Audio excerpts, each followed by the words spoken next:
L'ancienne gloire du football, Roger Mila, monte au créneau pour sensibiliser l'Afrique contre le Noma, une maladie oubliée due à l'extrême pauvreté et qui tue près de 90% de ses victimes, notamment les enfants de 2 à 6 ans. La campagne lancée à Yaoundé vise la mobilisation des fonds afin de construire des infrastructures de traitement du Noma, parmi lesquelles un hôpital de référence régional.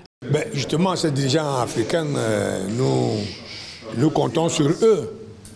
Nous comptons sur eux pour qu'ils puissent mettre cet hôpital de référence, soit au Cameroun, soit dans n'importe quel pays.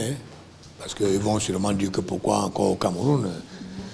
Ce n'est pas que nous jalousons les autres pays, mais c'est que c'est un pays le Cameroun est un pays qui est très accueillant, qui sait recevoir les gens.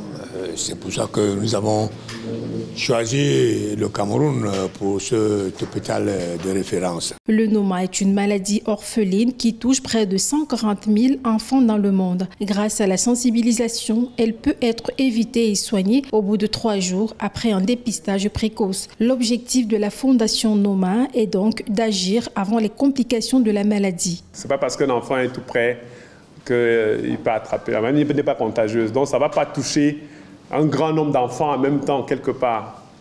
Mais ça va, une fois que ça arrive, l'enfant qui est là est rapidement stigmatisé puisque en général on se demande d'où ça vient, pourquoi lui, voilà.